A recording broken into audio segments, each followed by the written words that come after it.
கதை கேட்க தயாராயிட்டீங்களா? Are you all ready to listen to a story? இன்றைக்கான வேதவசனத்தையும் கதையும் பார்ப்போமா?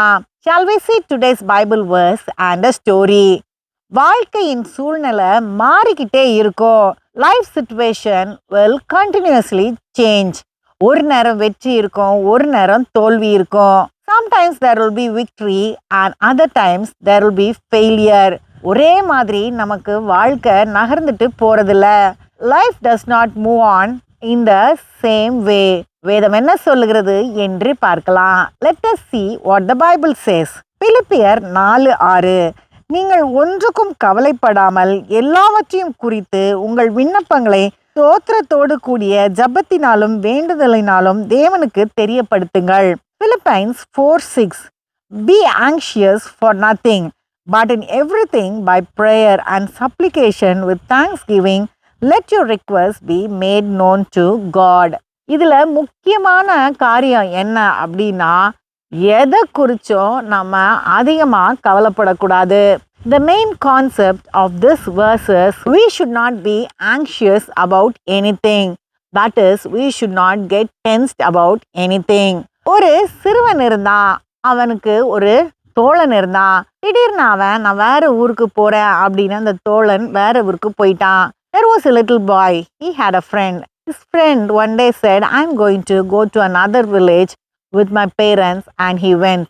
அவன் குடும்பத்தோட போயிட்டான். இவனுக்கு கொஞ்சம் கவலையா இருந்தது. He was a little sad. அதுக்கப்புறம் அவன் சில காரியங்களை செய்யும் போது எல்லாமே தோல்வியாவே முடிஞ்சிட்டு இருந்த மாதிரி அவன் கவனிச்சான். After that, when he tried to do many things, he noticed that everything was a failure. ஒரு நாள் கவலையோட ஒரு குளக்கரையில உட்கார்ந்துட்டு கல்லை தூக்கி போட்டு யோசிச்சுட்டே இருந்தான். One day, he was very sad. He sat near a lake and was throwing stones in the water. அவனுடைய அப்பா அவனை பார்த்துட்டு அவன் கிட்ட போய் என்ன ஆச்சுன்னு கேட்டாரு. His father saw this and asked him what happened. அவன் தன்னுடைய மனசுல இருக்கிறத சொன்ன உடனே அவங்க அப்பா வா நம்ம கிச்சனுக்கு போலான்னு வீட்டுக்குள்ள கூட்டிட்டு போனாரு. When he shared whatever was in his heart, his father said, come, let's go to the kitchen, and took him there. அவர் 3 பாத்திரத்தை அடுப்புல வச்சுட்டு 3லையும் தண்ணியை நிரப்பினாரு.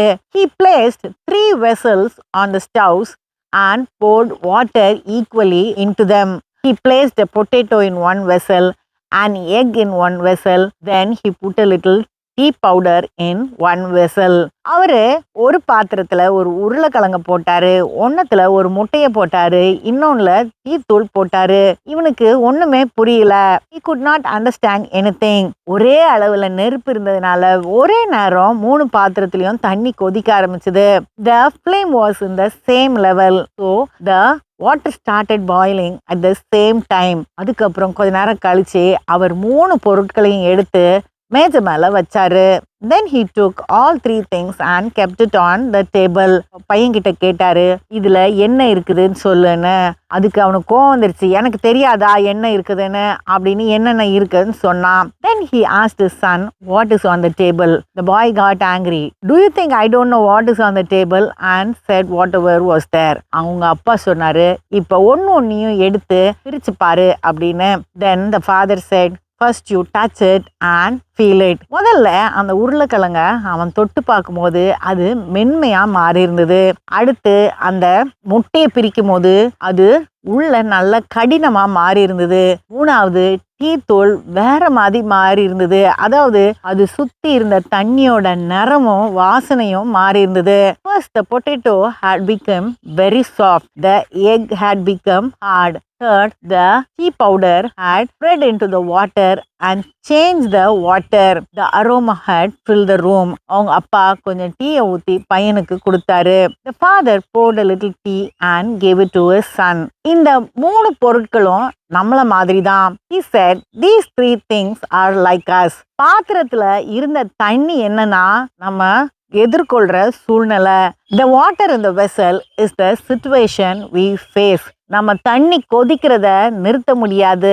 ஆனா அதுக்கு நம்ம எப்படி மாறுறோம் அப்படின்றத மாத்தலாம். We cannot stop the water boiling because we cannot adjust the flame. We can change how we react to the boiling water. அந்த நெருப்போட அளவை நம்மளால மாற்ற முடியாது.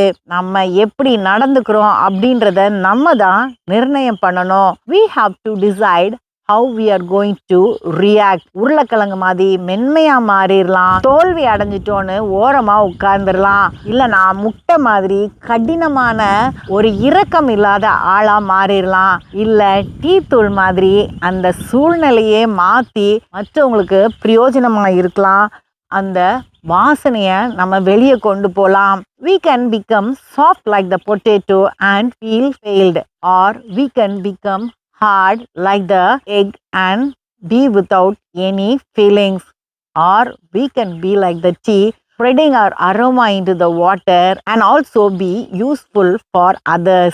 அப்பதான் இந்த பையனுக்கு புரிஞ்சுது, வாழ்க்கையில ஒவ்வொரு சூழ்நிலையும் நம்ம எப்படி கையாளுறோமோ அதன்படி தான் எல்லாமே நடக்கும்னு. Then only the boy understood how we handle the situation is important. Things will happen accordingly. அது புரிஞ்சாலே நம்ம வாழ்க்கையில ஜெயிச்சிடலாம். If we understand this, we can be successful. அதே மாதிரி எதை குறிச்சும் புலம்ப வேண்டியதில்லை. We need not lament about anything, and also we have to trust in God. அது மட்டும் இல்லாம நம்ம கடவுள் மேல நம்பிக்கை வைக்கணும். அடுத்த கதையில் சந்திப்போம். Let us meet in the next story.